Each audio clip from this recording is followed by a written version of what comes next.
კი ბატონო. დიდება უფალს და აი უფლისული წარგვიძღეს ჩვენ დღევანდელ აი ამ მსახურებაზე. სხვათა შორის დღეს ჩვენთან ეკლესიაში რეკომენდაციას უწევთ ძმაგიამ იქადაგა იუდეველ კაცზე ფარისეველი რო შევიდა ტაძარში მებაჟესთან ერთად და გამახსენდა ჩვენი წინა კვირის ქადაგება, როდესაც უფროსი ძმა და უძღები ძმის პოზიცია იყო, უფროსი ძმა რო ამბობდა, რომ აი ეს ცოდვილებთან დარბის და მე მთელი ცხოვრება შენ გემსახურები და თვითონაც ვერ შევიდა მამის მემკვიდრეობაში ფაქტიურად და აი აქ გია დღეს ქადაგებდა ტაძარში, როდესაც შევიდა ეს ფარისეველი და ამბობს, რომ მადლობა შენ უფალო, კვირაში ორჯერ მარხულობ, ყველაფრის მეათეც ვიხდი. მადლობა თუნდაც იმისთვის, რომ აი ესეთი მებაჟე არ ვარ და უფალი იესო ქრისტე ამბობს, რომ აი ამ ორიდან მებაჟე უფრო გამართლებული გამოვიდა, იმიტომ რომ მებაჟე რას აკეთებდა? ის ცოდვილი კაცი იყო, ვერც კი ბედავდაო უფლისკენ გახედვას, ზეცისკენ გახედვას, გულში მჯიღებს იცემდა და ამბობდა ღირსი არა ვარ უფალო, მაგრამ უფალი იესო ქრისტე რომ ეს მებაჟე უფრო გამართლებული გამოვიდა ტაძრიდან. საერთოდ რომ ვინც თავს აიმაღლებს ის დამდაბლდება და ვინც თავს დაიმდაბლებს ის ამაღლდება. და ძალიან კარგი გაგრძელება იქნება თუ რეკომენდაციას უწევ თუ ჩაერთვებით, მოусმენთ, იმიტომ რომ ეს ყოველთვის ასე მუშაობს. შესაძლებელია, როდესაც ჩვენ რაღაცა მსახურებას ვეწევით, რაღაცაში უკვე წინ წავიწიეთ, მოგვეჩვენოს, რომ ვიღაცაზე უკეთესები ვართ. და რატომღაც მოლოდინი გქონდეს უფლისაგან, რომ უფალმა ჩვენ უფრო მეტად უნდა გვაკურთხოს, იმიტომ რომ მე აი ყველა ლოცვის ჯგუფში დავდივარ. უფალმა ჩვენ უფრო მეტად უნდა გვაკურთხოს, იმიტომ რომ მე ყველა მსახურებაზე დავდივარ. და აი არ ვარ, ის ნახე არ დადის. თუ რამეა მე უფრო უნდა მაკურთხოს უფალმა, მაგრამ აი ამ აზრებით ჩვენ ერთმანეთის გამკითხველნი გამოვდივართ. და ვაცხადებთ, რომ ვიღაცაზე უკეთესები ვარ და ჩვენ გვეკუთვნის რაღაც უფლისაგან. აი აქ ვტყუდებით ხოლმე და ნაცვლად იმისა, რომ კურთხევა მივიღოთ, ჩვენს მემკვიდრეობის მიღმა ვრჩებით. თუმცა ეს სულაც არ ნიშნავს იმას, რომ ჩვენ ყველანი უძღები ძეების პოზიციაზე უნდა ვიყოთ. ან უნდა ვიყოთ იმ მებაჟის პოზიციაზე. არა, რა თქმა უნდა, იმიტომ რომ მათაც რეალურად არაფერი გაუკეთებიათ მამისთვის, გარდა იმისა, რომ მისი წყალობით ისარგებლეს. აქ ლაპარაკია იმაზე, რომ ჩვენ სარგებელი უნდა მოუტანოთ, ნაყოფები უნდა მოუტანოთ უფალს, უნდა ვემსახუროთ, მაგრამ უნდა გვახსოვდეს, რომ ეს სამსახური მისი სულით უნდა გავწიოთ და უნდა გვახსოვდეს, რომ უფლის გარეშე არაფერი არ შეგვიძლია. ამიტომ მეგობრებო, ეს ძალიან მნიშვნელოვანია, მე არ მინდა რომ რომელიმე ჩვენგანი ამ მემკვიდრეობის მიღმა დავრჩეთ. უფალი იესო ქრისტეს ძალიან დიდი მემკვიდრეობა აქვს გამზადებული ჩვენთვის. და ეს ამ დღეებში კიდევ უფრო აქტუალურია, როდესაც უყურებთ მთელი სამყარო არაფრის გულისთვის იბრძვიან. ვიღაცას ემუქრება, ვიღაცას ვიღაცის ეშინია. ერთი სახელმწიფო იტყვის, რომ მე ჩემი უსაფრთხოებას ვიცავ ასე, მეორე იტყვის, რომ მე იმიტომ უნდა აგაფეთქო შენ, რომ ჩემს უსაფრთხოებას ვიცავ. ვიღაცას ნავთობის ინტერესები აქვს და ეს ყველაფერი ოხრად დარჩება. აი წარმოვიდგინეთ, ტრამპი არის რამდენი წლის? 76 წლის არის. და იბრძვის თითქოს რაღაცას წაიღებს. და არც ერთი ჩვენგანი რამდენი ახალგაზრდის სიცოცხლე ეწირება კიდე ამას. რას წავიღებთ აქედან? როდესაც უფალი იესო ქრისტე გვპირდება, რომ მასთან ერთად ვიმეფებთ საუკუნოდ. მის მეფობას არ ექნება დასასრული. ეს უნდა იყოს ჩვენი სიხარულის მიზეზი და აი ამ სამეფოში უნდა ვეპატიჟებოდეთ, რაც შეიძლება ბევრ ადამიანს. ჩვენ უნდა ვხედავდეთ აი ამ უფლის დიდებას. იცით, ერთხელ 33 თავში გამოსვლის მოსემ უთხრა უფალს, რომ მახილვინეო უფალო შენი დიდება. და უფალმა რაღაცა ნაწილი ახილვინა მოსეს თავისი დიდების და მას შემდეგ მოსე სულ სხვანაირ ადამიანად გარდაიქმნა. ჯერ ერთი წერია, რომ ისწრაფა მოსემ და მუხლებზე დაემხო, პირქვედ დაემხო და წყალობას ითხოვდა, წყალს მქმნელი ხარო შენ უფალო. აცხადებდა, გამოცხადება მიიღო მან. და მას შემდეგ, როდესაც ჰქონდა შანსები, რომ აღთქმულ მიწაზე წასულიყო, მოსე ელაპარაკება უფალს და ეუბნება, შენ ხო წამოხვალ ჩვენთან ერთად, იმიტომ რომ უშენოდ მე არ მინდა აღთქმულ მიწაზე შესვლა. როდესაც ღმერთის დიდებას იხილავ, შენთვის ფერმფრთალდება ყველაფერი ამ დედამიწაზე. ეს არ ნიშნავს იმას, რომ ჩვენ დაზომბებულები ვხდებით, ჩვენ რაღაცნაირად ყველაფრის ინტერესს ვკარგავთ, არა მეგობრებო. ყველაფერში გემოს ვატანთ, მადლიერი ვხდებით ყველაფრის. უფლის მადლი და წყალობით გვიხარია ყველაფერი. ყველაფერში ღმერთის დიდებას ვაქცევთ. და ღმერთის დიდება ვლინდება ჩვენი ცხოვრების ყველა სფეროში, როდესაც მის დიდებაზე ვართ კონცენტრირებული, როდესაც მის მსახურებაზე ვართ კონცენტრირებული, როდესაც ფოკუსი ზეციურ სამეფოზე და დროებითი არ ვართ. აი ახალგაზრდებისთვის მომქონდა ხოლმე ეს მაგალითი ყოველთვის. ძირითადად ეხა მაშინ ინფრასტრუქტურა სად იყო 2000-იანი წლების შუელზე დავიწყეთ ბანაკების ჩატარება და რაღაცა ძველი საბჭოთა ბანაკების ტერიტორიებზე მივდიოდით ხოლმე და იყო დანგრეული ბანაკები, კლუბები, ავიც ზოგან წყალი ჩამოდიოდა და ზოგან საწოლები იყო ფეხმორყეული და ასე შემდეგ და ხანშუბი არ ქონდა და რაღაცა კუსტარულად ვაკეთებდით და აბანოებს ჩვენი ხელით ვამონტ და აუზები ჩაქონდა წყლებს ვავსებდით და მოწესრიგების საშუალება იმდენად არ იყო ხოლმე და დადიოდნენ ეს ბავშვებით მაგაჩეჩილები, დასაუთოებელი ტანსაცმელებით, მაგრამ არავის არ ადარდებდა ეს. იმიტომ რომ ვიცოდით, რომ დროებით ვიყავით. და ერთხელ ვეუბნები ბავშვებს, აბა რომელმა დაიწყეთ თქვენ ოთახზე ერთი საძინებლის მოშვენება ან სამზარეულოს ავეჯის გაკეთება რომელმა დაიწყეთ და გაეცინათ რა სამზარეულო, რა მოშენება 10 დღით ვართ აქ და მივდივართ მე სახში, ჩვენ სახში მივდივართ. აქ რატომ უნდა დავიწყოთ რაღაცეების კეთება და აი ამას გაუკეთე მე პარალელურად. ასევე ვართ ჩვენ ხიზნები ამ დედამიწაზე. აზრი არ აქვს მეგობრებო, აქ ისე ცხოვრებას თითქოს მთელი მარადისობა აქ უნდა გავატაროთ. ასე არ არის მეგობრებო. დროებით რაც გვჭირდება, უფალე ამას გაითვალისწინებს.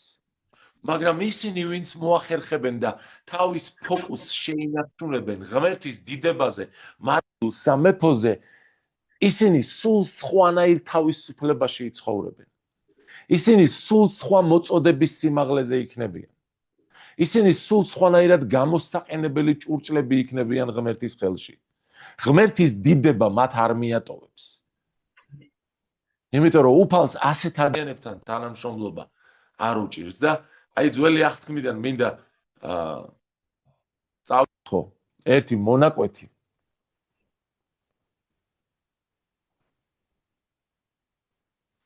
და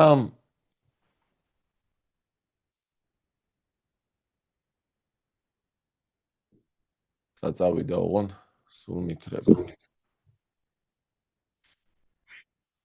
ერთი მონაკვეთი და აი ნახოთ როგორ გადმოდის უფლის დიდება ადამიანებზე, რა ნაბიჯები არის გასავლელი და რისი პირველ სახე იყო, როდესაც აარონი და მოსე აი ამ რიტუალებს ამკვიდრებდნენ ისრაელში. და რას აკეთებდა უფალი, რას თხოვდა და როგორი წინასახე იყო ქრისტესი მათი ამ რიტუალების შესრულება. აი ლევიანთა მე-9 თავიდან მინდა წავიკითხო მე-5 მუხლიდან. ცოტა ისეთი გრძელი ტექსტია, მაგრამ შემდეგ ნაბიჯ-ნაბიჯ განვიხილავთ ამას. მოიყვანეს საკრებულო კარვის წინ, რაც ბრძანა მოსემ. მე ახლა მთელი თემი და დადგა უფლის წინაშე. თქვა მოსემ, აი რისი გაკეთება გიბრძანათ უფალმა, რომ გამოგეცხადოთ უფლის დიდება. ჩვენ ვლაპარაკობთ იმ გზაზე, როგორ უნდა გამოვლინდეს უფლის დიდება ჩვენ ცხოვრებაში. უფლის დიდება, როდესაც არის ადამიანის ცხოვრებაში, იქ მტრისთვის ადგილი აღარ რჩება. უფალს არ ადიდებს ავადმყოფი ადამიანი. უფალს არ ადიდებს მე არ გულისხმობ თვითონ ადამიანი არ ადიდებს. ავადმყოფობა არ ადიდებს ადამიანში უფალს. მაგას გულისხმობ. უფლის დიდებაა, როდესაც პირიქით ავადმყოფი ადამიანი ინკურნება. უფლის დიდებაა, როდესაც ადამიანი წეულისაგან და ცოდვების მონობისგან თავისუფლდება. თუმცა ხდება ხოლმე, რომ ჩვენს ვავადმყოფობთ, მაგრამ ეს არ არის უფლის დიდება. უფლის დიდებაა, როდესაც ავადმყოფობისგან თავისუფლდებით. უფლის დიდებაა, როდესაც ეშმაკები ემორჩილებიან ღმერთს. უფლის დიდებაა, როდესაც რაღაცა გარემოებები ნიაღვრებია, ტალღებია, ქარიშხლებია და შენ სიმშვიდეში ხარ და შენი ფოკუსი მაინც ღმერთია და ვერავინ და ვერაფერი ვერ გადაახვევინებს შენს ნაბიჯებს სიმართლის გზიდან. ეს არის უფლის დიდება. და ამ დიდებას აქვს თავისი ფორმულა, როგორ უნდა მოვიდეს ადამიანის ცხოვრებაში. ყველა ადამიანის ცხოვრებაში უფლის დიდება ვერ ვლინდება. ვერ ვიტყვით, რომ ოჯახი, სადაც მშობლები ლოთობენ, სადაც მშობლები ნარკომანები არიან, ერთმანეთს ლანძღავენ, შვილებს ცემენ დღე-დაღამე და ძალადობენ, რომ იქ უფლის დიდებაა. უფლის დიდებაა, სადაც მიუხედავად პრობლემებისა, მიუხედავად კივილებისა, ხანდახან გაუგებრობისა, ხანდახან იმისა, რომ ვიღაცა შეიძლება ცუდათაც გახდეს, ხანდახან შეიძლება ის, რომ სადღაც პურის ფულიც არ კონდეს, უფლის იმედი აქვთ მაინც ადამიანებს. უფალში ეძებენ გამოსავალს. არ მიდიან კომპრომისებზე. მაინც ღმერთის ნების ერთგულები რჩებიან და ცდილობენ, რომ ამ დედამიწაზე აღასრულონ ის, რაც ღმერთს აქვს მათთვის გამზადებული. ეს არის უფლის დიდება, ცხოვრება თავისუფლებაში და მოსეს დაელაპარაკება უფალი, დაავალებს რაღაცებს, გაამზადებინებს, აარონი მღვდელმთავარია, უნდა მღვდელმთავრობა გასწიოს და რაც დაავალა ის ყველაფერი შეკრიბა მოსემ ხალხის წინაშე საკრებულო კარვის წინ მიიტანა, ახლა მთელი თემი და დადგა უფლის წინაშე და ნახეთ რას ამბობს მოსე. აი, რისი გაკეთება გიბრძანათ უფალმა, გამოგეცხადოთ უფლის დიდება. ნახეთ რა საინტერესოა. უფალმა რაღაცის გაკეთება დაავალა ადამიანებს, რომ თავისი დიდება გამოუცხადოს მათ. რომ დაანახოს, რომ ღმერთი რეალურია. რომ ღმერთი თუნდაც უხილავი იყოს, ის ერევა ადამიანების ცხოვრებაში, რომ მისი იმედი შეიძლება კონდეს, რომ ის პასუხობს ჩვენს ლოცვებს. რა საინტერესოა რა? ახლა რაღაცაზე რომ ილოცეთ თქვენ, ღმერთმა რომ მოხდეს სასწაულები, მოხდეს განკურნება, მოხდეს განთავისუფლება ადამიანების. ხო მიხვდები რომ ღმერთი ცოცხალია, ხო აივსები სიმშვიდით, ხო აივსები გაბედულებით, ხო უფრო მეტი შემართებით გააგრძელებ ცხოვრებას ამ დედამიწაზე. უფლის დიდებაში ცხოვრება სასიცოცხლოდ მნიშვნელოვანია ჩვენთვის მეგობრებო. და ნახეთ, აი რისი გაკეთება გიბრძანათ უფალმა, რომ გამოგეწოთ უფლის დიდება. უთხრა მოსემ აარონს, მიუახლოვდი სამყოფლოს და შესწირე შენი ცოდვის მსხვერპლი. ნახეთ, აარონი არის მღვდელმთავარი, რომელმაც უნდა შესწიროს ჯერ მთელი ხალხისთვის. ცოდვები რო აპატიოს ღმერთმა, მაგრამ მოსე რას ეუბნება, იცი? ჯერ შენი ცოდვისთვის შესწირეო მსხვერპლი. ანუ აარონს ჯერ თავისი ცოდვები აქვს მოსანანიებელი. თავისი ცოდვებისგან განთავისუფლება ჭირდება. და ეუბნება, შესწირე შენი ცოდვის მსხვერპლი, ანუ შენ არ შეგიძლია უშუამდგომლო სხვა ადამიანებს, სხვა ადამიანების ცხოვრებაში ღმერთის დიდებას მოუხმო, თუ თავად შენ ღმერთის დიდებაში არ ცხოვრობ. თუ თავად შენ თავისუფალი არ ხარ ცოდვისა და წყევლის ტყვეობისგან. და შენი სრულად დასაწველი და გამოისყიდე შენი თავი და შენი ხალხი და მიიტანე ხალხის საწირი. და გამოისყიდე ისინი როგორც ბრძანა უფალმა. მიუახლოვდა აარონის სამყოფლოს, დაკლა მოზვერი თავისი ცოდვის გამოსასყიდად, მიუტანეს აარონის ძეებმა სისხლი მამას, თითი ამოაწო მან სისხლში, მოასხურა სამსხვერპლოს რქებზე, ხოლო დანარჩენი სისხლის სამსხვერპლოს საძირკველთან დაღვარა. ცოდვისათვის შესაწირის ქონი, თირკმელები და ღვიძლის აპკი სამსხვერპლოზე დააკმეა, როგორც უბრძანა უფალმა მოსეს. დაუკვირდით ახლა, ხოლო ხორცი და ტყავი ბანაკის გარეთ დაწვა ცეცხლში.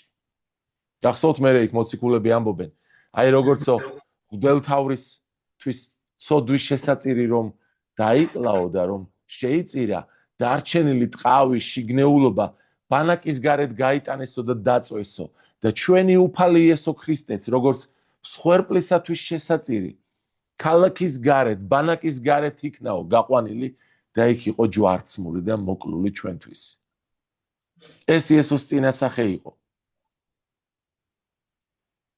ნახეთ შემდეგ და მიართვეს აარონის ძეებმა სისხლი და მოაპკორა იგი სამსხვერპლოს ირგვლივ შემდეგ ნახეთ რა ხდება ეს თავისი ცოდვებისთვის შესწირა ჯერ აარონმა შემდეგ ნაჭრებად მიუტანეს სრულად დასაწველი თავთან ერთად და დააკმია სამსხვერპლოზე ეს სრულად დასაწველი იყო ბოლომდე მიძღვნის სიმბოლო აქ უკვე ნარჩენები გარეთ აღარ გახქონდათ ეს იყო სიმბოლო იმის რომ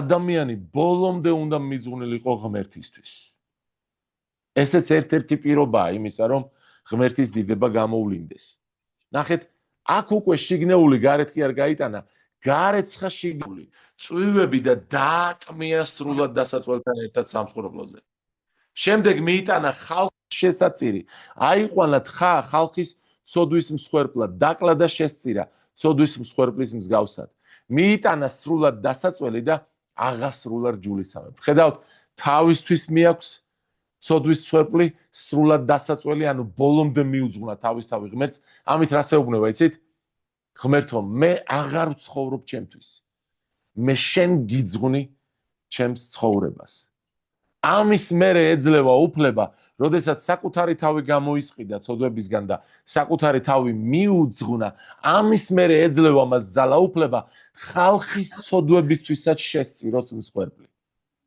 ჩვენი უფალი იესო ქრისტე ბოლომდე ერთგული იყო ღმერთის და მას ჰქონდა უფლება რომ ჩვენი გამოსყიდვისთვის შეეწირა საკუთარი თავი და სრულად დასაწველი ანუ აარონმა თავის თავი ბოლომდე მიუძღვნა ღმერთს და როდესაც ბოლომდე მიუძღვნა ღმერთს თავის თავი შემდეგ წერია რომ ცოდვის მსხვერპლი შესწირა ისრაელიანთათვისაც იშუამდგომლა ამ ხალხისთვის და მერე მათთვისაც მიიტანა სრულად დასაწველი შემდეგ ასეთი რაღაც წერია დილის სრულად დასაწველის გარდა პურეულის ზღვენი მიიტანა აივსო ხელი და დააკმია სამსხვერპლოზე მოგვიანებით მოსე იძლევა რჯულს როდესაც ტაძარში ამოხვალთო ხელცარიელნი ნუმეჩვენებით უფალი ყურადღებას ამახვილებდა შესაწირზე უფალი ყურადღებას ამახვილებდა პირველ ნაყოფებზე მან დაუწესა მეათედი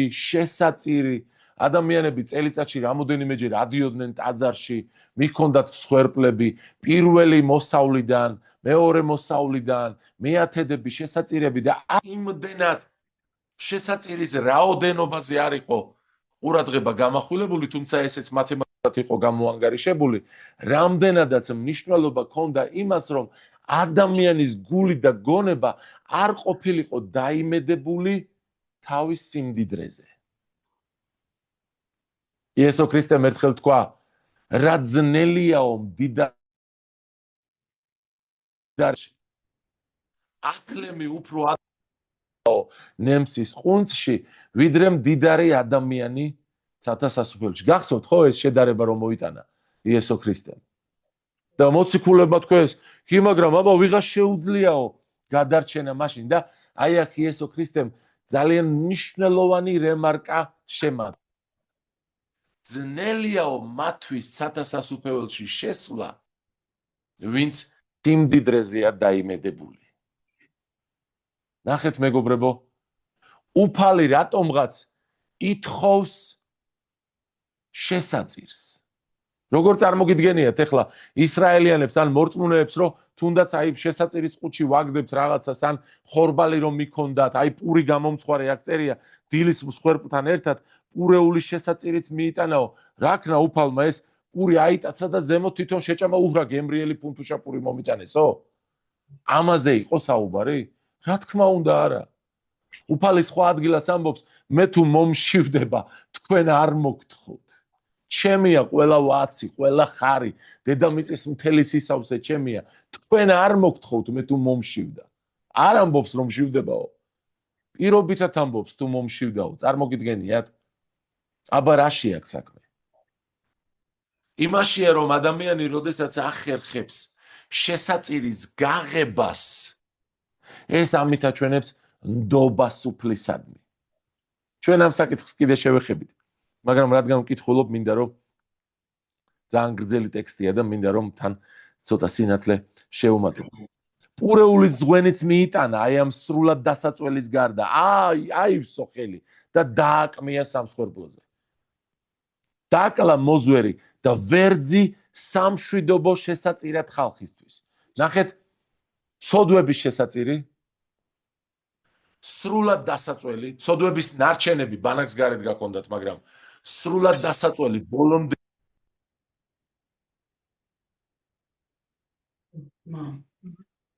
ქონდა შესაწირები პურის და მადლიერების და შემდეგ იყო სამშვიდობო მსხვერპლი, რომ შვიდობა მყარდებოდა ღმერთსა და ადამიანს შორის, რომ ადამიანს შიში კი აღარ უნდა ქონოდა, რომ ღმერთი გაანადგურებდა. მშვიდად უნდა ყოფილიყო უფლისთან დასწრებაში, რომ უფალი მისი თანამოაზრე, მისი დამცველი ფარი ხდებოდა. და ამ სიმშვიდეში მყოფი ადამიანი ახერხებდა ღმერთის დიდების ხილვას. ეხლა აქ ერთი ძალიან ისეთი ნიუანსია. აი თუ დაუკვირდებით, მეგობრებო, როდის არ გვინდა ხოლმე ეკლესიაში მოსვლა? აი როგორც კი გადასახადები გვაქვს, რაღაცა ბინის ქირის გადახდა გვიწევს თუ ვალი გვაქვს თუ რაღაცა ბილები მოგვივიდა და შანსი გვაქვს რომ სადღაცა სამუშაოდ წავიდეთ. და ვიძახი რომ ეხლა სადმცალია ეკლესიისთვის, მე უნდა წავიდე და ის 2 კაპიკი გავაკეთო. ეს ნორმალური ადამიანური მდგომარეობაა, მაგრამ არა ნორმალური ქრისტიანული მდგომარეობა. იმიტომ რომ როდესაც ადამიანს მშვიდობა აქვს დარღვეული და ეშინია რომ რაღაცაში პრობლემები შეექმნება, ის ცდილობს თავისით მოაგვაროს ეს პრობლემები. და ღმერთის დიდებას კი ვერ ხედავს. ღმერთის თანდასწრებიდან გადის და ცდილობს თავისი ძალებით რაღაცის მოგვარებას. შეიძლება ქურდობაზეც წავიდეს, შეიძლება ცოდვაზეც წავიდეს, შეიძლება კომპრომისზე წავიდეს, მაგრამ როდესაც მშვიდობაშია, როდესაც უფლის მშვიდობა იცავს მას, მე დღესაც ვახსენე ეს დილას მსახურებაზე, ის ლომივით არის, ის დანდობილია უფალზე. და იესო ქრისტემ განაესა თქვა, გაუჭირდება იმ ადამიანს სათასასუფეველში შესვლა, ვინც არის დანდობილი საკუთარ სიმდიდრეზე. ეხლა მე ამ ყველაფერს რატო ვლაპარაკობ? ეს ხომ ჩემი მოგონილი არ არის, მეგობრებო. თქვენ უნდა გადაშალოთ ლევიანთა მე-9 თავი და მთელი ეს თავი ამაზეა. რა მოხდა მერე, ნახეთ. ჩვენ ხო უნდა პარალელები გავავლოთ.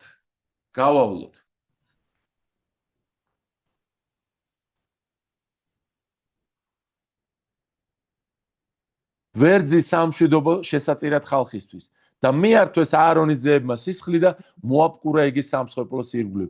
მიუტანეს მოზვრისა და ვერძის ქონი, დუმა და შიგნეულის ქონი, თირკმელები და ღვიძლის აპკი, დაადეს ქონი მკერდზე და დააკმია მან ქონი სამსხვერპლოზე.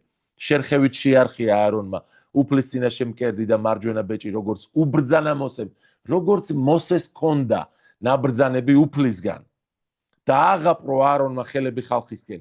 აკურთხა ისინი, ჩამოვიდა ძირს ცოდვისთვის შესაწირი, სრულად დასაწველისა და სამშვიდობო შესაწირის შეწირვის შემდეგ. შევიდნენ მოსე და აარონი საკრებულო კარავში, გამოვიდნენ და აკურთხეს ხალხი. და ნახეთ შემდეგ რა წერია. საკვანძო მუხლი და გამოეცხადა უფლის დიდება მთელ ხალხს. რა საინტერესოა. ამ ადამიანებმა რაღაც დაინახეს. ეს იყო ზებუნებრივი გამოვლინება. გამოვიდა ცეცხლი უფლისგან. ეს უფლის დიდება ხა გამოეცხადა. აი ამ რაღაცა განზომილებიდან, ეხა მე არ მინახავს ასეთი ფორმი და ვერ აღიწერთ ეს რა იყო, თუმცა აი მოსეს როდესაც დაენახა, იქ რაღაცა იყო, როდესაც მთაზე ავიდნენ, იქ რაღაცა საფირონის მსგავსი და სქელი ღრუბელივით იყო. არ ვიცით ეს რა ფორმით იყო, მაგრამ აი აქ წერია რომ გამოეცხადა უფლის დიდება ამ ხალხს. და აი ამ უფლის დიდებიდან ცეცხლი გამოვიდა, ცეცხლი უფლისგან და დაწვა სამსხვერპლოზე სრულად დასაწველი და ქონი, ანუ შეიწირა ამადგან სამსხვერპლოზე დადებული და შემდეგ წერია ყიჟინა დასცა ხალხმა იხილა მთელმა ხალხმა ყიჟინა დასცა და პირქვე დაემხო ხალხმა აღიარა რომ მათი ღმერთი რეალური ღმერთია ეს ის ხალხია მეგობრებო რომლებიც აი ამ გამოსვლაში წინა წიგნში ათასნაირად წუწუნებდნენ დტვინავდნენ და კიდე ბევრჯერ იწუწუნებენ მაგრამ უფალი ეცხადება მათ და უცხადებს გზას როგორ შეიძლება ისინი ყოველთვის დარჩნენ ღმერთის დიდებაში და მე მინდა რომ აი ამას ეხა ჩვენ ყურადღება მივაქციოთ რომელთა 3:23-ში წერია ვინაიდან ყველამ შესწოდა მოკლებულიან ღვთის დიდებას ჩვენ წავიკითხეთ ეხლა რომ პირველი მსხვერპლი რომელიც უნდა აღევლინოთ ეს იყო სულის მსხვერპლი სანამ მეგობრებო ჩვენ მოუნანიებელ ცოდვაში ვცხოვრობთ ღმერთის დიდება ჩვენგან დაფარული ვერ გამოვლინდება ღმერთი შენ ცხოვრებაში თუ ცოდვას აძლევ აი შეიძლება გინდოდეს განკურნება შეიძლება გინდოდეს რაღაცეებში შენი გამოწვევების პრობლემების მოგვარება მაგრამ კონკრეტულ ცოდვასთან მიდიოდე კომპრომისზე რომელთა მიმართ აი ეს 3:23-ში პირდაპირ გვეუბნება ვინაიდან ყველამ შესწოდა მოკლებულნი არიან ღვთის დიდებას გახსოვთ იქ მოსეს პირდაპირ დაავალა თუ გინდათ რომ იხილოთ ღვთის დიდება ცოდვისათვის მსხვერპლი უნდა შემომწიროთ ვინ არის ჩვენთვის ეს მსხვერპლი ეს მსხვერპლი არის უფალი იესო ქრისტე იესო ქრისტე არის მღვდელმთავარი მელქისედეკის წესით აღარანაირი აარონი აღარანაირი ვაცების და კრავების სისხლი იესო იყო წმინდა კრავი ჩვენთვის შეწირა მანიტვირთა ყველა ჩვენი ცოდვა და როგორც წერია წმინდა წერილში თუ ამბობ რომ არ შეგიცოდავსო მაშინო ცრუდ ქმნიო შენს მამას მაგრამ თუ აღიარებ შენს ცოდვებს მაშინ ის ერთგული და მართალი წმენს შენ პატიობს ამ ცოდვებს და წმენს ყოველგვარი უმართლობისგან ეს ჩემი საყვარელი ადგილია მეგობრებო ჩვენ არ უნდა შევეგუოთ ცოდვას ჩვენ ცხოვრებაში ცოტას რაღაცა სიბინძურეს უყურებ კომპიუტერში ცოტას ფიქრებს გაივლებ გულში ცოტას ვიღაცას უხეშად დაელაპარაკები ცოტა სადღაცა უკან არ დაიხევ სადაც ბოდიში გაქვს მოსახდელი და ღმერთის დიდება შენგან დამალული რჩება იმიტომ რომ ცოდვა იყო იმის პირვანდელი რის გამოც ღმერთის დიდება დაკარგეს ადამიანებმა და თუ ცოდვაში ღმერთის დიდება გავიდა მაშ რა უნდა გავაკეთოთ იმისთვის რომ ღმერთის დიდება დაბრუნდეს ჩვენ ცხოვრებაში ცოდვა უნდა მოვინანიოთ მაგრამ ეს საკმარისი არ არის ხოლმე ებრაელთა 12:14-ში წერია აი სიწმინდეზე გავამახვილოთ ყურადღება ეცადეთ მშვიდობა და სიწმინდე იქონიოთ ყველასთან ურომლისოდაც ვერავინ იხილავს უფალს იცი აი ვიღაცამ შეიძლება თქვას რად მინდა უფლის ხილვა აი როდესაც ლოცულობ ადამიანისთვის და ის იკურნება მე უფალს ვხედავ ამ საქმეში როდესაც ჩემ ცხოვრებაში ქარპეხილებია და ტალღებია და ბობოხრობს გარემოებები და იესო ქრისტეს მოუხმობ და მშველის და გამოვყავარ ამ მდგომარეობიდან მე უფალს ვხედავ მაშინ ის უხილავია მაგრამ ვხედავ მისი საქმეებით ნუ თუ შენ ნუ თუ ჩვენ არ გვჭირდება უფლის ხილვა ნახეთ რას ამბობს წმინდა წერილი ეცადეთ მშვიდობა და სიწმინდე იქონიოთ ყველასთან ურომლისოდაც ვერავინ იხილავს უფალს ვერ ვიხილავთ ღმერთის დიდებას ვერ ვიხილავთ უფალს თუ სიწმინდეში არ ვიქნებით და მშვიდობაშიც რომელზეც ცოტა მოგვიანებით გავამახვილებთ ყურადღებას კი მაგრამ როგორ ვიყო წმინდა შენ არ შეგიცოდავს როგორ არა მე შემიცოდავს შენ შეგიცოდავს მაგრამ თუ ვცოდავთ ყავს ჩვენ შუამდგომელი მზე ნუ ჩავა ჩვენს აი ამ შეცოდებაზე მეგობრებო ხანდახან რაღაცა რომ შემშლია მithქვამს რომ აი მივალ და სახში მოვინანიებ და მე მიფიქრია რაღა სახში მისვლას დაველოდო აი აქ სადაც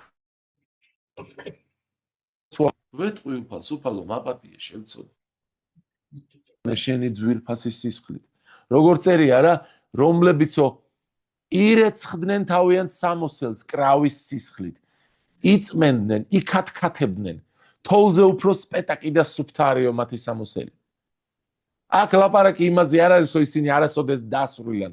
აქ ლაპარაკი იმაზეა, რომ მათ წამთ ქრისტეს სისხლის და ისინი იყენებენ ამ სისხლს. ერთხელ მეგობრებო, სახში ვლოცულობ და მუხლებზე დავდექი და მორიგ ჯერზე რაღაცას ვინანიებ.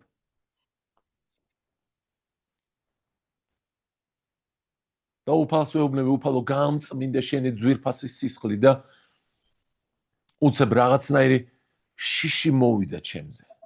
ყველას ეძინა, ჩემთვის მარტო ვდგავარ ვლოცულობ და უცებ ესეთი ფიქრი მოდის, შენ ჩემი სისხლი, სარეცხი ფხვნილი ხომ არ გონია. როცა გინდა შეცოდო შენს გემოზე და მერე მაიტა შენი სისხლი და გამწმინდე, ასე არ არის მეგობრებო. ჩვენ მოწიწებით უნდა ვექცეოდეთ უფალი იესო ქრისტეს სისხლს.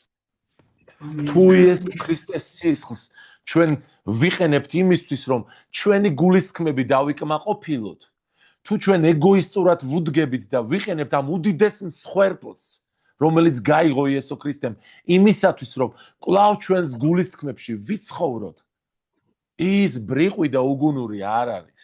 მაპატიეთ ამ ეპითეტებზე. ის ასეთ საკუთარ თავს არ გამოგაყენებინებს. ის მაშინ გაძლევს მისი მსხვერპლი და მისი სისხლით სარგებლობის უფლებას, როდესაც ხედავს, რომ შენ წრფელი გულით ინანიებ. როდესაც ხედავს, რომ შენ ცდილობ გაინთავისუფლო შენი თავი ცოდვის მარწუხებისგან. როდესაც სისხლის ბოლო წვეთამდე ეწინააღმდეგები ცოდვას შენ ცხოვრებაში. ის როგორ არის? როცა შენ ცოლს ვინმე შეურაცხყოფას აყენებს, გადახვალ და ყველა შენი ძალით და შესაძლებლობებით დაიცავ მის ღირსებას. არავის არ მისცემ იმის უფლებას, რომ შეურაცხყოფა მიაყენოს, მაგრამ თუ შენი ცოლი თვითონ ატარებს გულისთქმას ვინმესადმი, მაშინ რას იზამ? რაღა აზრი აქვს მის დაცვას, თუ თვითონ გული სხვაზე უთქვამს. ნახეთ, იესო ქრისტეს და ეკლესიის ურთიერთობა ცოლ-ქმრის ურთიერთობასაა შედარებული. ეკლესია უნდა ელტვოდეს ბოლომდე უერთგულოს იესო ქრისტეს. და ყველა შემაწუხებელს, ყველა ძალას ცოდვისას იესო ქრისტე ჩამოაშორებს, თუ დაინახავს, რომ ის უკომპრომისოა. შეიძლება შეეშალოს, შეიძლება რაღაცა პრობლემებს შეხვდეს, შეიძლება წამიერი სისუსტე გამონახოს, მაგრამ წრფელად მოინანიოს, გაისწოროს გული, გაისწოროს დგომა უფლის წინაშე და მიეცემა მას უფლება, რომ ისარგებლოს ქრისტეს სისხლით. ნახეთ პირველი თესალონიკელთა მეოთხე თავში 3:7 მუხლები, ვინაიდან ღვთისნებაა თქვენი განწმენდა, სიძვას განერიდეთ. სხვა ადგილას წერია, რომ სიძვა მრუშობა არის ქვეყნიერებასთან მეგობრობა. არის რაღაცეები, რაც ჩვენ ქვეყნიერებაზე გვიყვარს და ეს გვეთვლება სიძვად, მრუშობად ღმერთის თვალში. იესო ქრისტე ხომ იმიტომ მოვიდა, რომ ქვეყნიერების წყევლისგან გამოგვისყიდოს და ჩვენ ხანდახან მაინც იმ ქვეყნიერებას შევნატრით. მაშინ რა გამოდის, მეგობრებო? ჩვენ წყევლისგან კი ვერ თავისუფლდებით. სიწმინდეში კი არ ვართ. ისევ ცოდვას ვართ მიყიდულები. ღმერთის დიდება ვერ ვლინდება ჩვენ ცხოვრებაში. აი ლოცულობ, აი თითქოს მეშმაკები უნდა მემორჩილებოდე. ავადმყოფობისგან უნდა თავისუფლდებოდე, ლოცულობდე და ღმერთი უნდა ისმენდეს, ძალა უნდა მქონდეს და არ არის ღმერთის დიდება შენ ცხოვრებაში. და ამას აქვს მიზეზი. მეგობა ქვეყნიერებასთან. ამიტომ მეგობრებო, ეკლესია უნდა იდგეს. ნახეთ, ვინაიდან ღვთისნებაა თქვენი განწმენდა, სიძვას განერიდეთ, რათა თითოეულმა თქვენგანმა იცოდეს თავისი ჭურჭლის შენახვა სიწმინდით და პატივით და არა გარყვნილების ავხორცობით წარმართების მსგავსად, რომლებიც ღმერთს არ იცნობენ. ნახეთ კიდევ რას ეძახის უწმინდურებას ღმერთი, რათა არავინ გადავიდეს ზღვარს და ანგარებით არ მიუდგეს თავის ძმას საქმეში. რა საინტერესოა რა?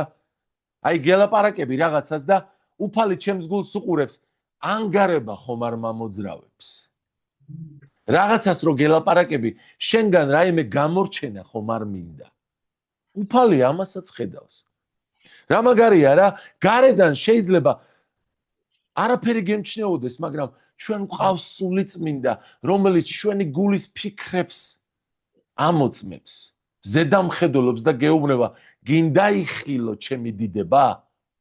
შენ ძმას ანგარებით ნუ მიუდგები. გიყვარდეს გულწრფელად. გამორჩენას კი ნუ დაუწყებ ზებნას. რაღაცა ყვნელების ავხორცობით კი ნუ მიუდგები. გიყვარდეს როგორც თავი შენი.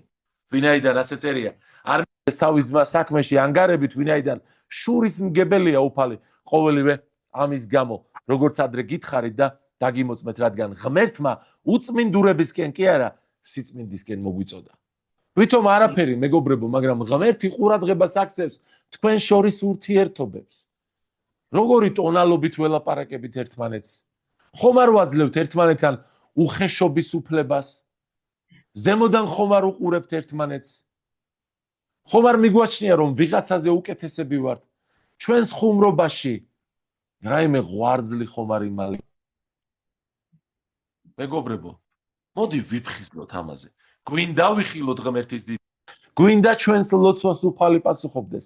გვინდა უფალი ერეოდეს ჩვენ ცხოვრებაში და ის ქარტეხილები, პრობლემები, შემოტევები, როდესაც მოვა, უფალი იყოს ფარი ჩვენსა და პრობლემებს შორის. ვიყოთ სიწმინდეში, ფესვგადგმული. მიძღვნა. შემდეგი იყო სრულად დასაწველი. რა საინტერესოა რა? ჯერ ესეთი ეს მსხვერპლი რო შეიწირა, ნაწილ-ნაწილ აკუწული. ერთი მთლიანი სხეულია, მაგრამ ნაწილ-ნაწილ გაწმილი, გარეცხილი. იქ უწმინდური იმ სხეულში ვერ ჩაითვლებოდა. ყველაფერი სათითაოდ, საგულდაგულოდ გაიწმინდა. ასე წერია წმინდა წერილში, რომ ჭურჭლები, რომლებიც განიწმინდებიან, ხელმწიფის სახმარები გახდებიან, გამოსაყენებელი გახდებიან. ვართ ქრისტეს სხეული, ცალ-ცალკე კი მისი ასოები, როგორი სიმბოლო მეგობრებო. სხვა ადგილას წერია, რომ აი ნახეთ რომაელთა 12:1-5, ამიტომ გევედრები ძმებო, ღვთიური თანაგრძნობის მეშვეობით წარუდგინეთ თქვენი სხეულები ცოცხალ და წმინდა ღვთისათვის სასურველ მსხვერპლად. ანუ თქვენი გონივრული მსახურება და ნუ მიესადაგებით ამ წუთის სოფელს, არამედ გარდაისახენით თქვენი გონების განახლებით, რათა შეიცნოთ რა არის ღმერთის ნება, კეთილი, სასურველი და სრულყოფილი. ჩემთვის მოცემული მადლით ვეუბნები ყოველ თქვენგანს.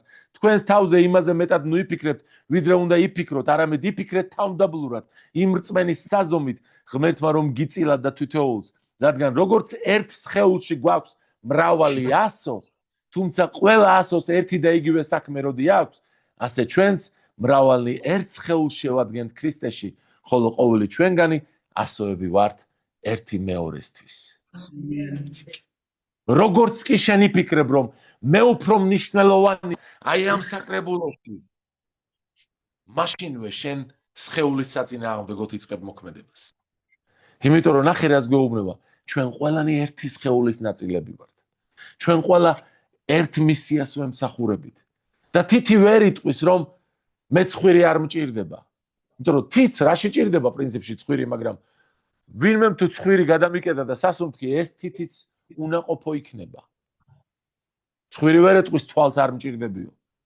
თვალი ვერ იტყვის ფეხს არ მჭირდებიო. ვერც ერთი ვერ იტყვის, რომ მე შენზე უკეთესი ვარო.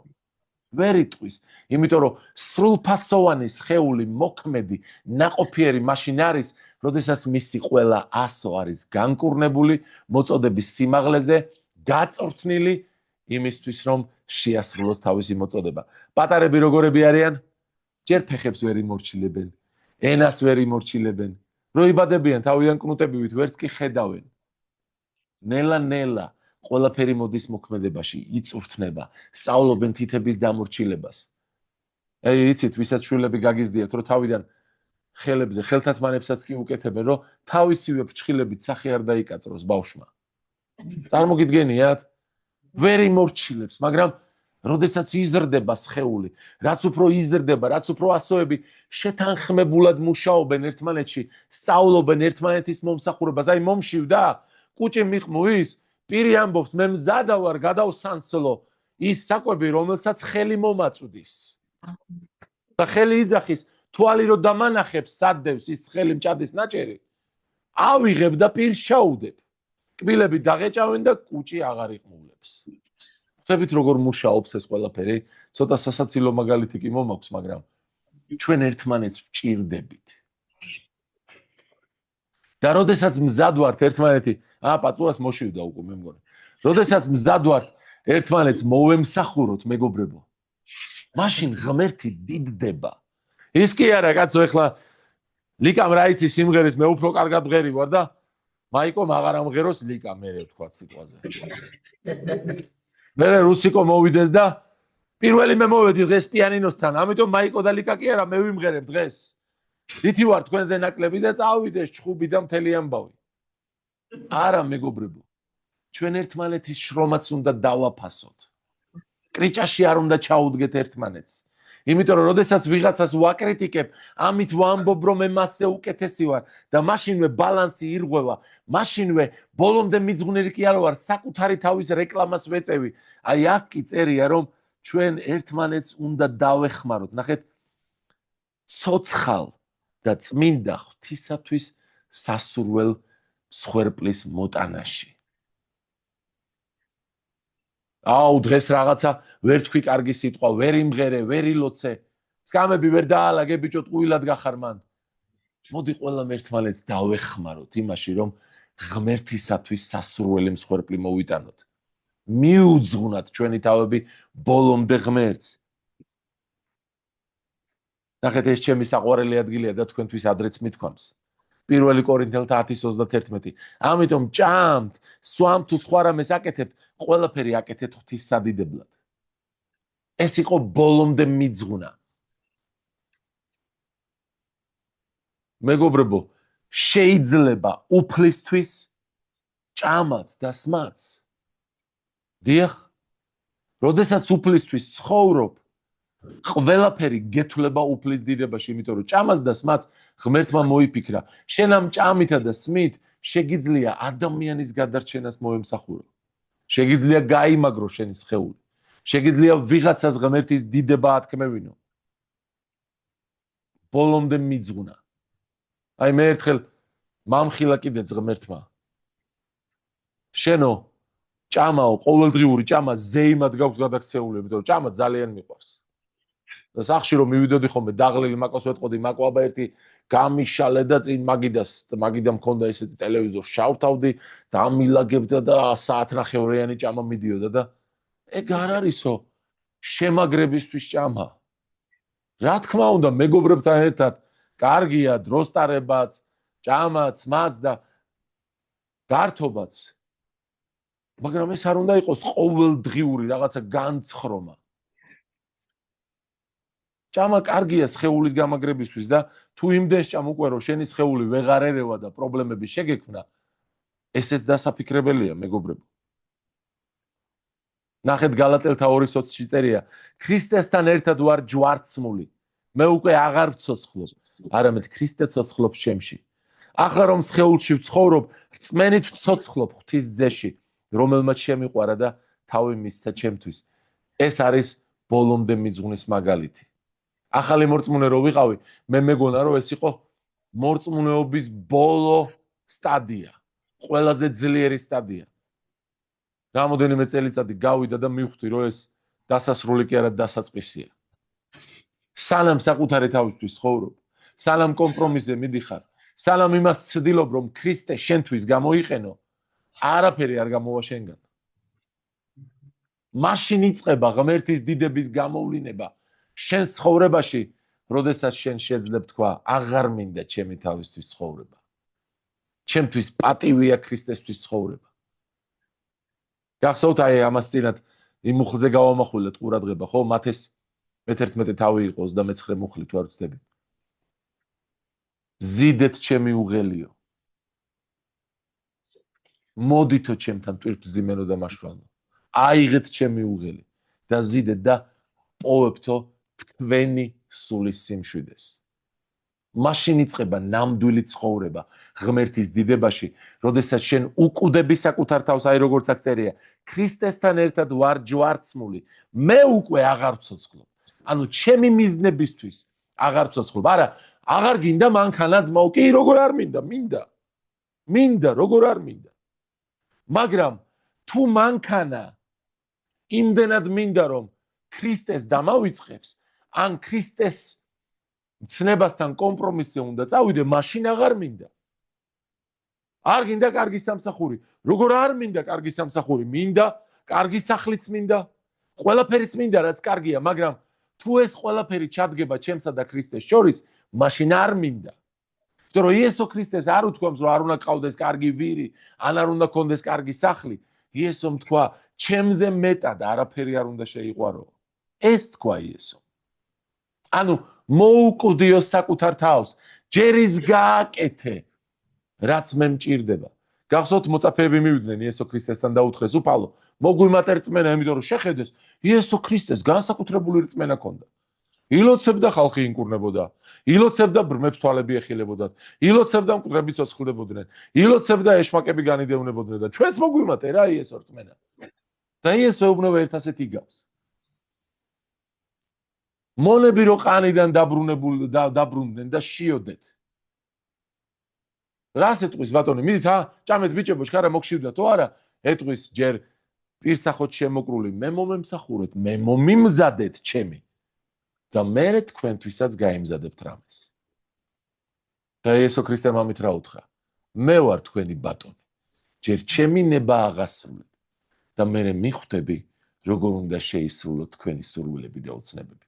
სხვა სიტყვებით რო ვთქვათ, არ ვარ წინააღმდეგი, რომ თქვენ გაძღეთ, კურთხეულები და წარმატებულები იყოთ თქვენს ცხოვრებაში, თქვენს ფინანსებში, მაგრამ თუ თქვენი ფინანსები ჩემს მსახურებაზე, ჩემდამი მოძღუნაზე წინ დადგება, მაშინ ეს არ იქნება. მაშინ ვერ იხილავთ ჩემს დიდებას თქვენს ცხოვრებაში. იმიტომ რომ იესო ქრისტემ ასე შეგვიყვარა ჩვენ, ყველაფერი თავისი დაივიწყა, თავისი მეფობა მიატოვა, ზეციური დიდება მიატოვა, თავი ბოლომდე წარმოიცარიელა, გააძარცვინა საკუთარი თავი, დაკარგა ბოლომდე თავისი ყველაფერი, ღირსებაც სიკვდილამდე გვიერდგულა. და იესო ქრისტეს ამაზე ნაკლები სიყვარული არ დააკმაყოფილებს. შევძლებთ ასეთი სიყვარულით შევიყვაროთ? ნელა ვისწავლით, რაღაც დონეზე რომ მიუახლოვდეთ ამ სიყვარულს, მაგრამ ბევრი გვეშლება. მაინც არ გამოგვდის ისე როგორც საჭიროა. თუმცა იესო გაგებით ეკიდება ამას. პატიობს, როდესაც წრფელნი ვართ და გვეხმარება, რომ სულ უფრო მეტად და მეტად გავიზარდოთ მისადმის სიყვარულში. აი დღეს გია მახსენა. ცნების მიზანია უპირფერო, უანგარო, წრფელი სიყვარული. ჩვენ აი ამ სიყვარულში უნდა გავიზარდოთ ერთმანეთის მიმართ, ქრისტეს მიმართ. და სიყვარული რა არის? როდესაც შენ საკუთარ სარგებელზე უარს ამბობ. უნდა გვიყვარდეს იესო ქრისტე ყველაზე მეტად. ჩვენ ვლაპარაკობთ იმაზე, როგორ უნდა გამოვლინდეს ღმერთის დიდება ჩვენ ცხოვრებაში. ეხლა იცით რა არის? აი კარგია კარგ ქადაგებას რომ მოისმენ. იდება უფალს, უფალი ყოვლის შემძლეა, ილოცები მარხულებ, ყველაფერი გამოვა. იცით, ყველაფერს აქვს თავისი ფორმულა. აი ეგ წეგან წავიკითხეთ, თქვენი გონივრული მსახურება უნდა მიუძღვნო ღმერთს. ხო გინდა რომ შენ მაშვილება მოინანიონ? ამას ღმერთის დიდება ჭირდება. ღმერთის დიდება რომ გამოვლინდეს, ამას მიძღვნა ჭირდება ბოლომდე. სიწმინდე და სრული მიძღვნა. ჩვენ ვლაპარაკობთ იმაზე, რაც დაგვეხმარება, რომ ღმერთის დიდება გამოვლინდეს ჩვენ ცხოვრებაში. შეიძლება გეძნელება ეს. მაგრამ მიუხედავად იმისა, გეძნელება თუ არ გეძნელება, სხვა გზა მაინც არ არსებობს, მეგობრებო. სხვა გზა რომ ყოფილიყო იესო ქრისტეს სიკვდილის გარდა, რა ძალიედგა რომ მომკვდარიყო? საკუთარი თავის უარყოფის გარდა, რა ძალიედგა რომ მომკვდარიყო? ჯვარცმის გარდა, რა ძალიედგა რომ მომკვდარიყო? იესო ქრისტემ ბოლომდე მიუძღვნა თავი ჩვენს გადარჩენას და ამიტომაც შეძლო ჩვენი გადარჩენა. შენს თუ მიუძღვნი იესო ქრისტეს ბოლომდე შენს თავს, შენ ციხილავ ღმერთის დიდებას. სხვა გზა არ არსებობს, მეგობრებო. ჩვენ ვახსენეთ, სიწმინდე, ანუ ქრისტეს სისხლით გაწმედა და ბოლომდე საკუთარი თავების მიძღვნა ღმერთისადმი. შემდეგი აი ეს მადლიერება, როდესაც ხელსავსენი მოვიდნენ და შესაწირი მოუტანეს ღმერთს. აი აქ ჩვენ ხანდახან გვავიწყდება ხოლმე. ხანდახან ლოცვაზე რომ დავდგებით ხოლმე ფიქრობთ, ღმერთო ჩემო, რისთვის გადაგიხადო დღეს მადლობა? აი თუნდაც იმისთვის მანდროზე ხარ დღეს. ისე არ გტკივა არაფერი, რომ ვერ შეძლო ღმერთის სიტყვის მოსმენა. ღმერთი აგრძელებს მუშაობას შენს გულთან. რამდენი ადამიანი ისურვებდა, მეგობრებო, მანდ ჯდომას დღეს, მაგრამ თავიანთივე პრობლემების ტყვეობაში არიან. იმდენად ტყვეობაში, რომ ვერც კი ახერხებენ ეკლესიაში მისვლას, რომ ღმერთის სიტყვა მოისმინონ. რამდენი ადამიანი, რამდენიც გინდა თქვენ რომ დაუფიქრდეთ, ბევრი გაგახსენდებათ, მეგობრებო. ნახეთ აქ რა წერია 1 თესალონიკელთა 5:18 და ძალიან მალე ვამთავრებ. მადლიერნი იყავით ყველაფრისთვის, რადგან ეს არის ღმერთის ნება თქვენთვის ქრისტე იესოში. ღმერთო ჩემო, დღეს მოსვლა მინდოდა და ბორბალი გამისკდა, მადლიერი ვიყო? იყავი მადლიერი. ღმერთო ჩემო, აი სამსახურის დაწყება მინდოდა და ჩემი ადგილი სხვამ დაიკავა, მადლიერი ვიყო? იყავი მადლიერი. იმიტომ რომ უარესი შეიძლებოდა ყოფილიყო. არ გიხარია რომ ცოცხალი ხარ და სამსახური გჭირდება? ზოგიერთი ისეთ მდგომარეობაშია, სამსახური ვეღარაფერში ვეღარ დაეხმარება. ზოგიერთს 100 სამსახური რომ იცი აღარ უნდა, იმიტომ რომ ჯოჯოხეთშია. შენ კიდე ზიხარ და საუკუნო სიცოცხლის სიტყვებს ისმენ და დღეს რო წაგიყვანო სუფალმა ისეთ ადგილზე მიდიხარ, რასაც ვერანაირი green card-ით და ვერანაირი ვიზით და ვერანაირი ფულით იმ ადგილს ვერ იყიდი და ვერ მოიპოვებ. შენ გაქვს ის, რასაც ვერ იყიდი მსოფლიოს ყველა ფულით. იმიტომ რომ იესო ქრისტემ თქვა პირდაპირ, მთელი დედამიწის სიმდიდრე რო შეიძინო და ცათა სასუფეველი დაკარგო, რა სარგებელი გაქვს. და შენ ეს ცათა სასუფეველი, აი მან დროს ზიხარ და ამ სიტყვებს რო ისმენ, გაქვს მოცემული უსასყიდლოდ. აი რატომ უნდა იყო მადლიერი. და ხანდახან ღმერთი უშვებს ჩვენს ცხოვრებაში რაღაცებს. წმინდა წერილში როგორ წერია? გატარებდიო მე შენ. აი იმ დღეს პასტორი იური გადაგებდა იქ. გატარებდი უდაბნოში 40 წელიწადი. გაკვირდებოდი რომ მენახა რა იყო შენს გულში. გემახსოვრებოდი თუ არა, რომ მოგშივდებოდა, გველი რო გიკბენდა. გამოსავალი ყოველთვის იყო ის ცეცხლოვანი გველი რო უკბენდა კაცს, უნდა მომკვდარიყო წესით, მაგრამ თუ მხისვე შეხედავდა სპილენძის გველს, რომელიც ბანაკის შუა გულში დიდი ჭიგოთი ჰქონდათ ამართული თუ სარით, მაშინვე ინკურნებოდა, ის შხამი ნეიტრალდებოდა. რწმენა ჭირდებოდა იმას, რომ ყველა გამოსავალზე, ყველა პრობლემაზე, ყველა შემოტევაზე გაემარჯვოთ ადამიანებს. შენც ასევე მადლიერება გჭირდება და რწმენა უნდა გწამდეს, რომ ასეთია ღმერთის ნება, რაღაცას გასწავლის ამით ღმერთი შენს ცხოვრებაში. არ გინდა რომ ისწავლო? ეს სხვა საკითხია, მაგრამ ღმერთის დიდებას ვერ იხილავ მაშინ. თუ გინდა რომ ღმერთის დიდება იხილო, მადლიერი უნდა იყო ყველა მდგომარეობაში. აი, შესაწირზე მინდა ვთქვა კიდე. ებრაელთა მიმართ მე-13 თავით 16 მუხლი არ დაივიწყო ქველმოქმედება და მოზიარეობა, ვინაიდან ასეთი მსხვერპლები სათნოა ღმერთისთვის. რა საინტერესოა რა? აი მე ვიღაცა ადამიანს წამოვეწიე და ქველმოქმედება გაუკეთე, რაღაცით დავეხმარე. ან თუნდაც აი ქველმოქმედების მსახურება შევწირე ეკლესიაში რაღაცა, რომ გაჭირვებულ ადამიანს დავეხმარო თუ ასეთი გამოჩნდება, რომ მივწვდეთ ვიღაცას და ვიძახი ახლა ღმერთს რა ამით? ღმერთს შენი გული მოწონს. გინდა ღმერთის დიდება იხილო? ღმერთი გეუბნო, აი ასეთი გაზიარება და ასეთი ქველმოქმედება მოსაწონია ჩემთვის. კარგია ჩემთვის, შენში რო ვხედავ ამას. შენ რო ამას გააკეთებ, მე ჩემს დიდებას გიჩვენებ. აი ლოცულობ ღმერთო მაკურთხე, ღმერთო მასწავლე ფინანსებში სწორი დგომა და გახვალ და დაგანახებს გაჭირვებულ ადამიანს უფალი და გულს გადაკეტა ომისგან. და უფალი გაჩვენებს, რომ აი საშუალება გაქვს 5, 10, 20, 50 დოლარით მოემსახურო ამ ადამიანს. და მოსაწონია მისთვის ეს.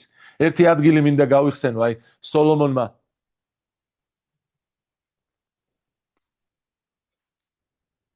ერთხელ მსხვერპლი გაიღო და ნახეთ როგორ წერია. პირველი მეფეთა მესამე თავი 3-5 მუხლები შეიყვარა სოლომონმა უფალი. დადიოდა დავითის მამამისის წესებით. მაგრამ მაღლობებზე სწირავდა მსხვერპლს და აკმევდა საკმეველს. გაბაონში იყო მთავარი მაღლობი. წავიდა მეფე, რათა მსხვერპლი შეეწირა იქ. დახედეთ 1000 სრულად დასაწველი აღავლინა სოლომონმა იმ სამსხვერპლოზე. 1000 პირუტყვი უნდა მოეკლათ, 1000 ყველაფერი უნდა გაერეცხათ, ყველა ნაწილი. ეს პატარა მსხვერპლი არ იყო.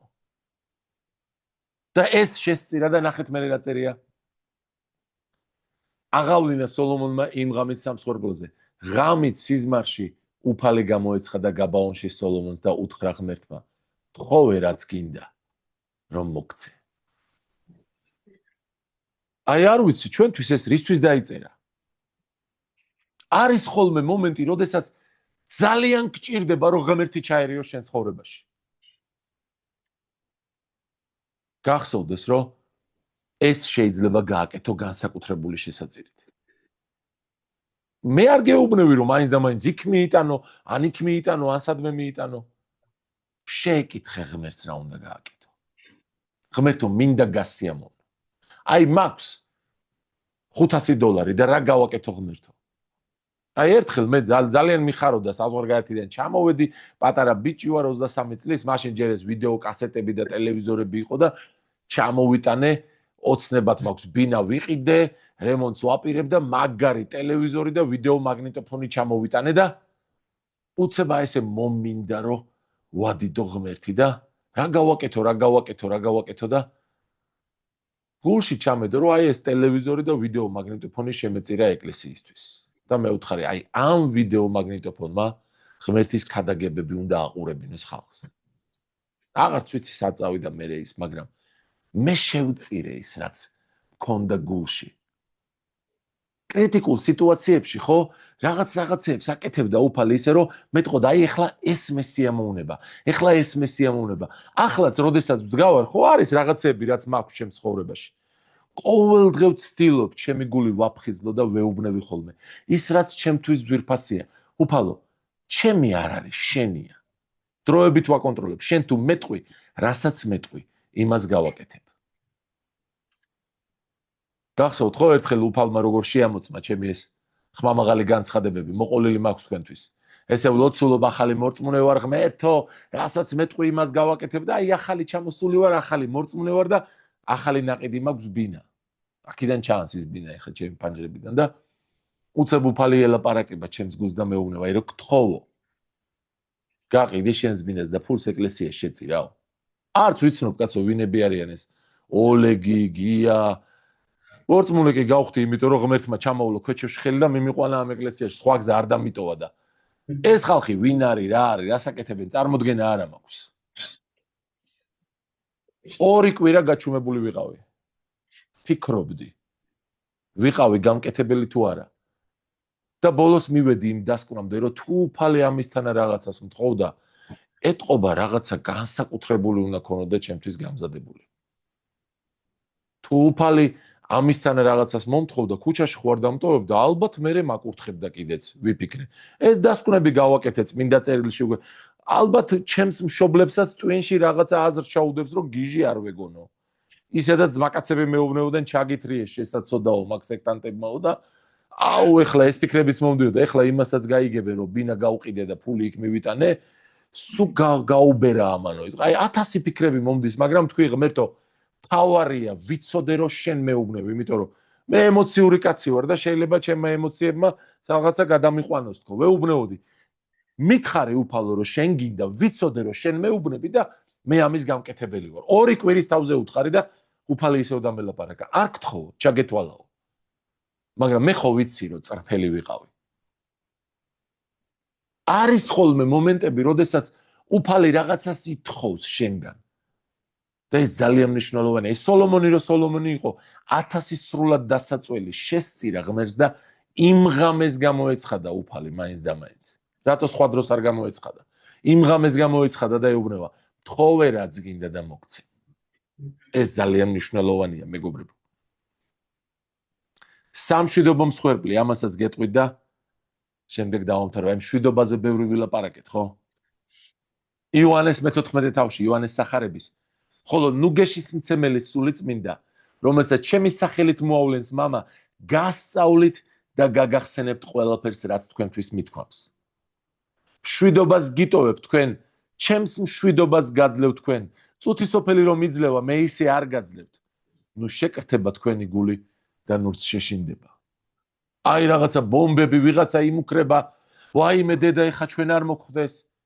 ვაი დედა ეხა ტრამპმა ახალი კანონი გამოუშვა, ვაი იქ რა მეშველება, რო გამაგდონ იქრითი უნდა ვიშოვნო ფული, ან რო არ გამაგდონ აქრითი ვიშოვნო. უფალი სხვანაირ მშვიდობას იძლევა.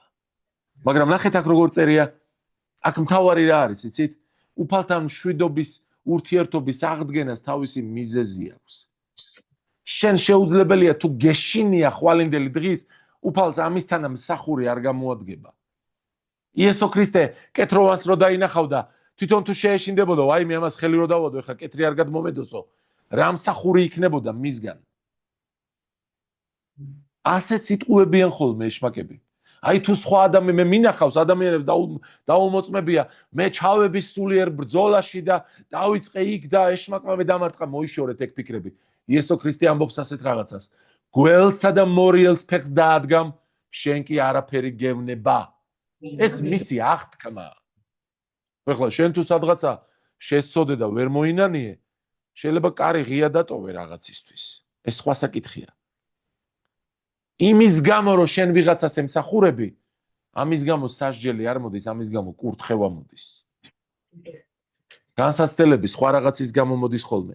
მაგრამ ნახეთ მეგობრებო, როგორ დაიწყო უფალმა, ნუგეშის მცემელი კი სულიწმინდა, რომელსაც ჩემი სახელით მოავლენს მამა, გასწავლით და გაგახსენებთ ყველაფერს, რაც თქვენთვის მithქვამს. და ამის მერე ამბობს, რომ მშვიდობას გიტოვებ თქვენ.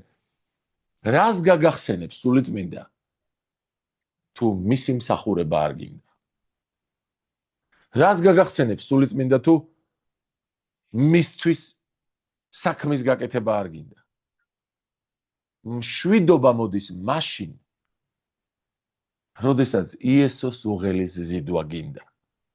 სულიწმინდა მაშინ გაგახსენებს რა უნდა თქვა, მაშინ გაგახსენებს როგორ უნდა ილოცო, მაშინ გაგახსენებს როდის უნდა იქადაგო, თუ მიუხედავად იმისა, რომ გეშინია, მიუხედავად იმისა, რომ გეხათრება, მიუხედავად იმისა, რომ შენი ინტერესების დათმობა გიწევს, მაინც ღებულობ გადაწყვეტილებას ზიდო უფალ იესო ქრისტეს ტვირთი. აი მაშინ სულიწმინდა ყველაფერს გაგახსენებს, რაც იესოს აქვს ნათქვამი შენთვის. ყველანაირი საჭირო ძალით და იარაღით აღჭურვავს, რომ გახვიდე და აღასრულო ნებაღვთისა და უფლის მშვიდობა დაგფარავ შენ. ზიდეთ ჩემი უღელი და პოვებთ თქვენი სულის სიმშვიდეს. და როდესაც მშვიდად ხარ, რომ ხვალინდელ დღეზე უფალი იზრუნებს. როდესაც მშვიდად ხარ, რომ შენს შვილებზე უფალი იზრუნებს. როდესაც მშვიდად ხარ, რომ ლუკმა პურს უფალი არ მოგაკლებს. შენ მიზეზი აღარ გრჩება, რომ უფალს არ ემსახურო. უფალს არ მიუძღვნა შენი თავი. და უფლის ტვირთი არ ზიდო. და უფლის დიდება მოდის შენს ცხოვრებაში. და როგორ ეწერა? ყიჟინა დასცაო ხალხმა. იმიტომ რომ ფიზიკური თვალებით დაინახეს უფლის დიდება და აი უფლიდან რაღაც გამოვიდა ეს ცეცხლი და მათი მიტანილი სამსხვერპლოზე დადებული მსხვერპლი შთანთქა. დაინახა ხალხმა, რომ ღმერთმა შეიწირა მათი მსხვერპლი. მიღებულები არიან უზენაესი ღმერთის მიერ, სამყაროს შემოქმედი ღმერთის მიერ. მეგობრებო, არ ვიცი თქვენთვის რას ნიშნავს ღმერთის დიდების გამოვლენა ცხოვრებაში, მაგრამ ღმერთის დიდება კი არა, ორი უბადრუკი ეშმაკი გამოვლინდა ჩემ ცხოვრებაში. და მაშინვე ღმერთის სახელის მოხმობა დავიწყე. ორი საწოდავი ეშმაკი. მუხლებზე დავეცი და ვთქვი ღმერთო მიშველე, რასაც მე თქვი გავაკეთე, ოღონდ ესენი მომაშორეთქო. ღმერთის დიდებას რო იხილავ, ვერავინ და ვერაფერი ვერ შეგაჩერებს. ამისათვის არის საჭირო გახსოვდეს ქრისტეს სისხლი, ინახავდეს შენ თავს სიწმინდეში, ბოლომდე მიუძღვნა შენი თავი ღმერთს და მის მისიას, იყო მადლიერი ყველაფრისთვის, რასაც აკეთებს უფალი შენ ცხოვრებაში. გაიღო მსხვერპლი, იყო ქველმოქმედი, იყო შემწირველი, იმიტომ რომ ეს გეხმარება, რომ საკუთარ ძალებზე და სიმდიდრეზე კი არ დადო იმედი, ღმერთზე დადო იმედი, ამით უფალი გასწავლის, რომ მისი სულითია, რომ მასზე იყო მინდობილი და კონდეს მშვიდობა სულში. ანუ იყო მზადყოფნაში მისი მსახურებისთვის და მაშინ იხილავ ღმერთის დიდებას.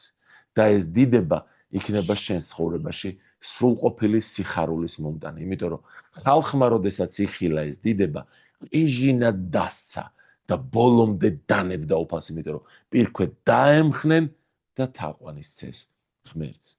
ამენ მეგობრებო. ამენ. უფალმა გაკურთხოთ. იცი რა? შეიძლება დღეს ბევრი კითხვა გაქვს და ფიქრობ, როგორ მიუძღვნა ჩემი თავი ღმერთს, რანაირად გავაკეთო? ამ ფიქრებში მარტო ნუ დარჩები. აი რო ილოცებ. უფალს უთხარი, როგორ მოგიზღვნა ჩემი თავი ღმერთო? დღეს კი არ გეტყვის, რომ ეხლა ლიკა შენ უნდა გახდე მოციქული პავლე. წადი ეხლა და ჩააქოლინე შენი თავი მანჰეტენზე ვიღაცას. არა, მაგას არ გეტყვის. დღეს დაგაწყებინებს მინიმუმიდან. აი სახში რომ მიხვალ, შენ ქმარს იმ სიტყვის ნაცვლად ეს სიტყვა უთხარი. აი მარინა, სახში რომ მიხვალ, ან შენ შვილს რო დაურეკავ მეორეს, ხო? ასე კი არა, ასე დაელაპარაკე. აი მაიკო, შენ რომ მიხვალ, იმ შენს მეზობელს, იმ შენს ახლობელს, იმ შენს დაქალს, იმ შენს თანამშრომელს, იმ ქართველ ქალს, ასე კი არა, ასე დაელაპარაკე, ასე მოემსახურე. ის გასწავლის ნელა-ნელა, როგორ უნდა მიუძღვნა შენი თავი ღმერთს, როგორ გახდე ქველმოქმედი, როგორ გაიმარჯვო ყველაფერზე, რაც გიტევს შენს ცხოვრებაში, რომ იყო სიწმინდეში, იყო მადლიერი, იყო შემწირველი, იყო მიძღვნილი, იყო მშვიდობაში, უფლის მსახურებისათვის მზადყოფნაში ფეხშემოსილი. ნელა-ნელა შენი სულიერი ასაკის მატების შესაბამისად და ეს უფლის დიდებაც გადაგიყვანს რწმენიდან რწმენაში და დიდებიდან დიდებაში. ამინ. ამინ. უფალმა გაკურთხოთ, მეგობრებო. დაისახეთ მიზნები, გახსოვდეთ უფლის დიდება, როგორ მოდის თქვენ ცხოვრებაში და უფალი არც ერთს არ აგვივლის გვერდს, ვინც მიუძღვნით ჩვენს თავებს. ამენ.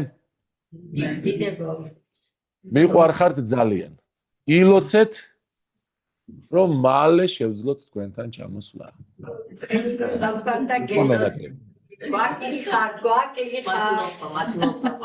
ჩვენც